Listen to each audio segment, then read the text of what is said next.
show up, don't come out, don't start caring about me now. Walk away, you know how, don't start caring about me now.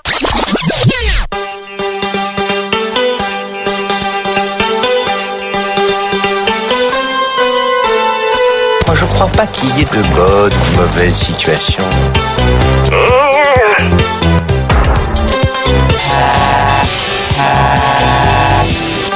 Madame, monsieur, bonsoir. Et bam, ça fait des chocs à pic. La tectonique, l'iPhone.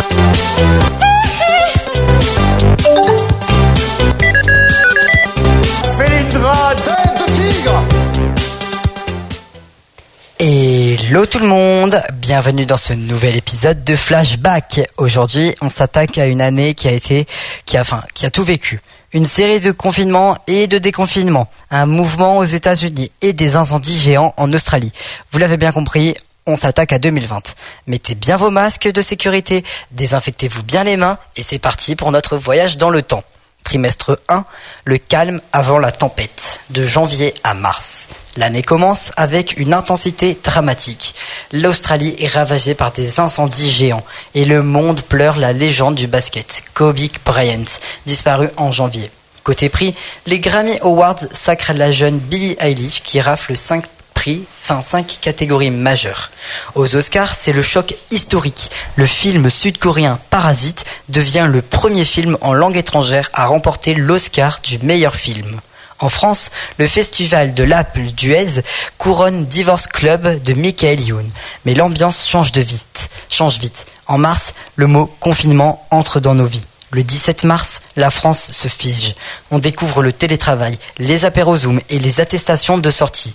Sur TikTok, tout le monde tente le Renegade Challenge ou prépare du café d'Algona.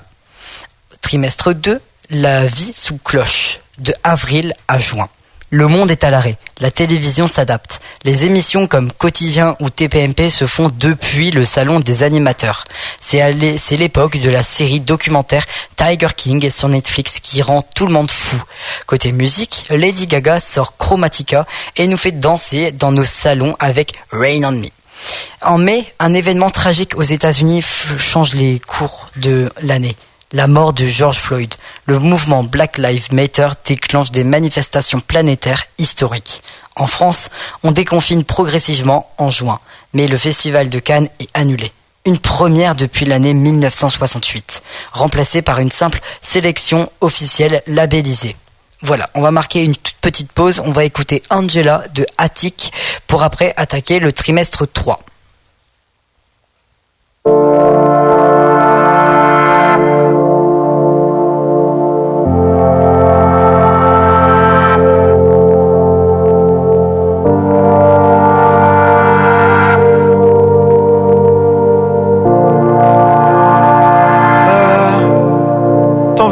Quelque chose, je t'ai déjà croisé dans la ville. Je vais pas te mentir, j'ai pas maté tes choses. T'es la plus fraîche si tu veux mon avis. Vas-y, prends mon tel, quand tu veux t'appelles. Je serai à l'hôtel, dans un nuage de fumée. Je te vois derrière les vitres teintées. Ce soir je vais quitter le rinté. Regarde-moi dans les yeux, je deviens amnésique. Je crois que ton corps me rappelle des souvenirs d'Amérique. Bébé là j'ai envie de faire le dingue, fais-moi oublier le Banks.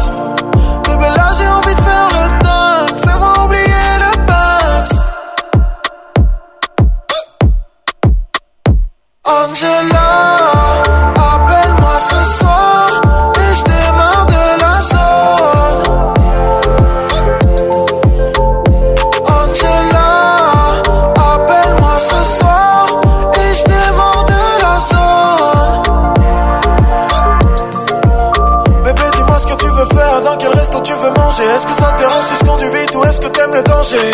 N'aie pas peur, non, non, j'ai pas de cœur, ouais, mais je prendrai soin de toi comme la recette d'un braqueur, ouais, ouais. Attikyo, pas homme de souk, mais homme de souk. Je fais des tonnes de billets, viens m'en prendre un petit peu, tu vois le Porsche. Je suis en dessous, je suis dans le zoo, mais t'es la seule que je laisserai me descendre à petit feu. Angela, appelle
retour, voilà, d'un retour dans Flashback. On va écouter tout de suite le trimestre 3, un été masqué, de juillet à septembre.